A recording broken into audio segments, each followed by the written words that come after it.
Management. सफल businessman बनने के लिए मैनेजमेंट का आर्ट बड़ा जरूरी है। अपने दो हाथों से आदमी कितना काम करेगा, अगर उसमें 1000 या लाख हाथों में या लाख हाथों से काम लेने की कला होना तो वो अच्छा मैनेजर हो जाएगा। सर्वश्रेष्ठ मैनेजमेंट या मैनेजर उसे माना जाता है जो व्यक्ति की पूरी क्षमता का यूज कर सके।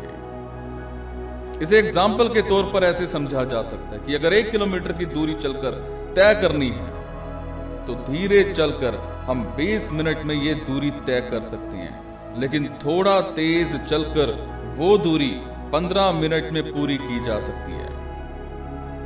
ज्यादा तेज चलकर 10 मिनट में और दौड़कर 5 मिनट में तय की जा सकती है। वो मैनेजर जो अपने अंडर से 20 मिनट की दूरी 5 मिनट में पूरी करवा दे, वही सबसे बेटर मैनेजर माना जाएगा। सबसे बेटर मैनेजर के 2 मूल सिद्धांत होते हैं। पहला, पूरी क्षमता का यूज, और दूसरा, क्वालिटी में बेटरमेंट। काम समय से करवाकर क्वालिटी को ठीक ना रख सकने वाला अच्छा मैनेजर नहीं कहा जा सकता। सबसे बेटर मैनेजर के भी बहुत सारे सूत्र होते हैं। उन सूत्रों की मैं आज आपको एक चीज बताता हूं कि दूसरों पर शासन करने से पहले खुद अनुशासन में रहना पड़ेगा। अगर आप चाहते हैं कि कर्मचारी पान बीड़ी का सेवन काम के समय ना करे तो सबसे पहले मैनेजर को खुद इसके सेवन से अपने को दूर रखना पड़ेगा। अपने अंडर काम करने वालों को कभी नीचा दिखाने की कोशिश ना करें, उनकी प्रशंसा करें और उनके काम करने की जो क्षमता है उसे याद करवा के उनके पौरुष को जागृत करने की कोशिश करें। अपना बड़प्पन दिखाने की कोशिश से दूर रहें, क्योंकि दूसरे का बड़प्पन कोई जल्दी सुनना नहीं चाहता। अपनी उपलब्धि का श्रेय भी अपने अंडर काम करने वालों को दें। इससे आपके अंडर काम करने वाले भी खुद को गौरवान्वित महसूस करेंगे और अपनी क्षमता का बेहतर यूज करेंगे। उपलब्धि है ना जो, वो क्रिया प्रधान है, कृपा प्रधान नहीं है। और ये बोध आपके अंडर काम करने वालों को कराना बड़ा जरूरी है। ये विश्व कर्म प्रधान है। गरीबी आलस्य की देन है। कर्म से भाग्य की रेखाएं बदलती हैं। आपके अंडर काम करने वालों में डट कर काम करने वाले की जो आदत है वह डेवलप करना बड़ा जरूरी है। आपके अंडर काम करने वालों का मैनेजमेंट है, उसमें पूरा विश्वास होना चाहिए कि ये मेरे सुख दुख के साथी हैं। विश्वास में कमी होने पर श्रेष्ठ मैनेजमेंट होना संभव नहीं है। मैनेजर को यह मानना चाहिए कि आपके अंडर काम करने वाले सिर्फ पैसे के लिए काम नहीं करते, वो भी अपना मान सम्मान रखता है। अपनी सुविधा के साथ साथ आपके अंडर काम करने वालों की सुख सुविधा का भी ख्याल रखना चाहिए। मैनेजर की यह भावना रहेगी तो आपके अंडर काम करने वालों में कभी असंतोष नहीं आएगा। मैनेजर में गुस्से का यूज जो है वो कम से कम होना चाहिए, और गुस्से में बोध नहीं रहता, ये क्रोध ना करें। और सबसे बेटर मैनेजमेंट के लिए आपकी टीम भावना से काम करने की कला डेवलप करना बड़ा जरूरी होता है। अगर टीम भावना का अभाव हुआ ना, अगर टीम भावना का अभाव हुआ तो अलग अलग डिपार्टमेंट्स में तालमेल नहीं रह पाएगा, जिससे आपकी प्रोडक्शन, आपकी क्वालिटी प्रभावित होगी। अपने एम्प्लॉइज को कर्मयोगी बनाएं, उन्हें कर्मचारी और कर्मयोगी का अंतर बताएं। उन्हें बताएं कि सिर्फ पैसे के लिए काम करने वाला कर्मचारी है, लेकिन पूरे मनोयोग से काम करने वाला कर्मयोगी। पैसा तो मिलना निश्चित है, अपनी पूरी क्षमता और टाइम का यूज करने वाला कर्मयोगी अपने को प्रतिष्ठान का हिस्सा मानेगा, लेकिन कर्मचारी अपने को नौकर मानेगा। काम करने की मनोवृत्ति का भेद ही उसे कर्मचारी से कर्मयोगी बनाएगा। कर्मचारी को कर्मयोगी बनाना है। ये कला हमें रामायण से सीखनी चाहिए।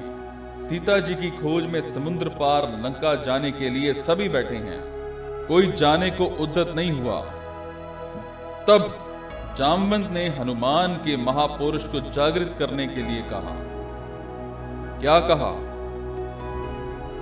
जजबवान कह सुनु हनुमाना, का चुप साध रहेउ बलवाना।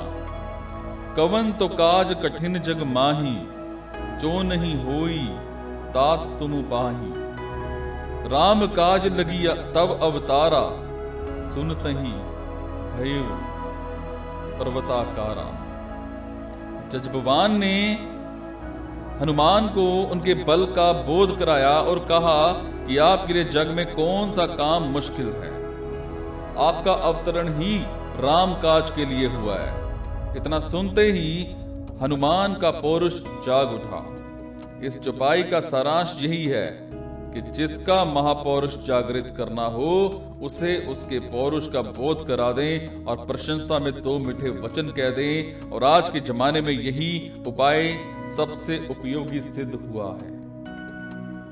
मैनेजमेंट की ड्यूटी है कि आपके अंडर काम करने वालों में यह भावना भर दें कि कोई भी काम छोटा या बड़ा नहीं होता, हर काम का अपना अलग रोल होता है।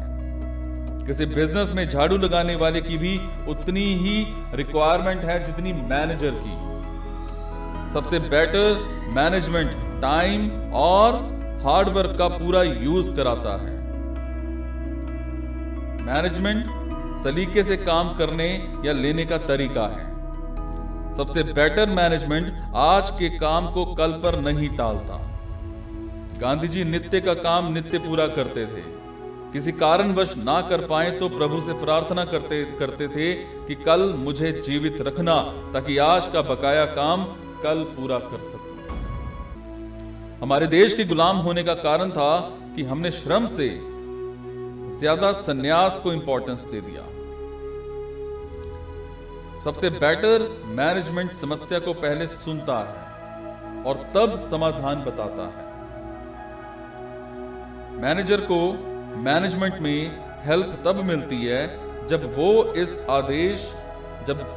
आदेश दे दे कि समस्या लेकर आने वाला उसका समाधान भी अपने साथ लेकर के आएगा। ऐसा आदेश देने पर समस्या को लेकर परेशान करने वालों से मैनेजमेंट को राहत मिलती है। समस्या पर कम चर्चा करें, समाधान पर ज्यादा करें। हमारी मान्यता है कि बीमारी है तो इलाज भी है, समस्या है तो समाधान भी है। अच्छा मैनेजर समस्या का समाधान कराता है और खराब मैनेजमेंट उसको सुलझाता है। अच्छे मैनेजर के पास हमेशा एक प्रोग्राम होता है और बुरे मैनेजर के पास हमेशा एक बहाना होता है। अच्छा मैनेजर कहेगा लाइए मैं आपका काम कर दूं, और बुरा मैनेजर कहेगा ये मेरा काम नहीं है। कहेगा कि नहीं कहेगा?